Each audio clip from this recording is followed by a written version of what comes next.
Hey everybody, welcome back to Two-Handed Roop, or my Facebook page, which is Jason Roop.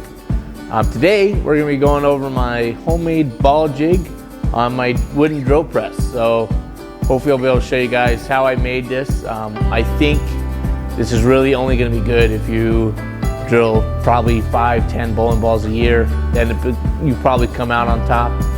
Otherwise, just take it to your local PSL. I mean, also, I'm a two-handed bowler, so I only drill 2 fingers. Makes it really easy and simple on this, versus if I was a one-handed bowler with a thumb, or even a two-handed bowler with a thumb, it would increase the difficulty immensely on the way I would have to set up my press. So let's get right to it. All right, so to start with, we got just a normal wood press here. It used to have this part back here, which slides up and down. But I found that I don't have enough space for my drill bits in between the bowling ball and the press. So what I ended up doing is I just swivel that to the back, and I have just enough room to use Bossner bits to drill my finger holes. I don't put grips in any of my stuff. I just use my bowling ball. What I would recommend, you can get a cheap set of Bossner bits. Come on, focus for me.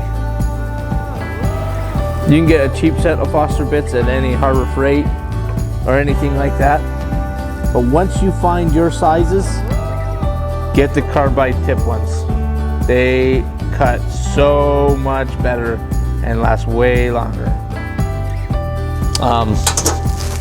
Now what I did to the base here is I've actually attached 3 pieces of wood. I attached this bottom piece directly to the base with a couple of bolts just to hold it in place. I then attached this piece with a couple studs sticking through, with just 4 screws holding it down, and that works really well.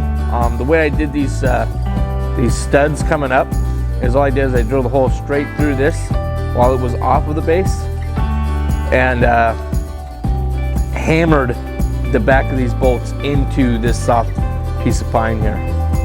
So if you notice that hole's really small, the head is actually buried inside this, so it doesn't move, and you don't have to worry about it moving. The next step that I did is I made a 3rd piece of wood, and basically what I did with this is I cut slots in it, and I got it set down on here to these studs. Sorry, I got all threads sticking out of the back. I'll show you what that's for here in just a second. So I got this set on here, and I got it evened up on my other board, and then I measured the exact center of my drill press down here, and that's where I put my ball cup at. So when I started, this ball cup was 0 and 0 up, down, side to side. And then what I did, my drill press has a way of my actual head moving out. So then I came 1/8 of an inch out to get me an 1/8 inch pitch.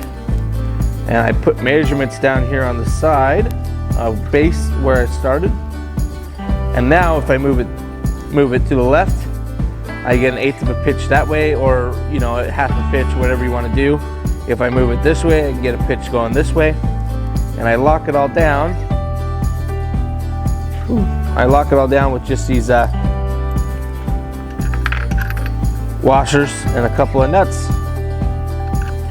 So I loosen them up, change my pitches left to right, or I can tighten it up and it just sits there. Here in just a second, I'll show you how I clamp down the ball. Okay guys, so here's the next piece of wood I made. I've got my base all back on there. I got these nice and tight so it doesn't move. Now this piece is my actual clamp piece. So all I did is I took a piece of plywood, I cut a section big enough out of it for my drill bits to go through, and I can still see all the ball.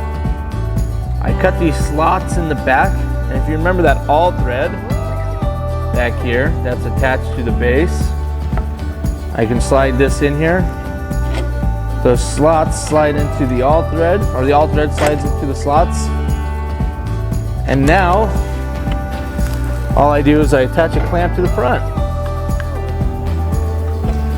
So I can get my drill bit all lined up, and then I clamp it down nice and hard.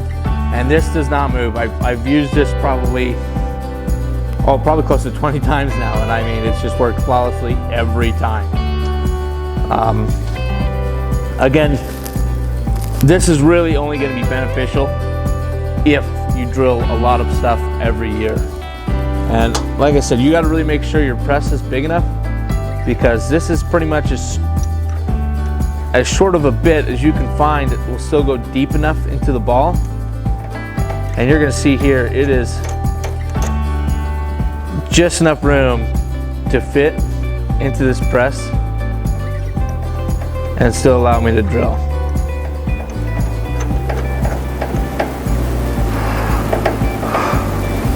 So I mean, there's very little room there.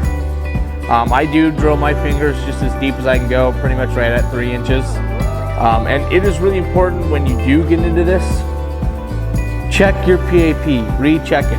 It is so important when it comes to measuring out your equipment and just seeing how strong it is.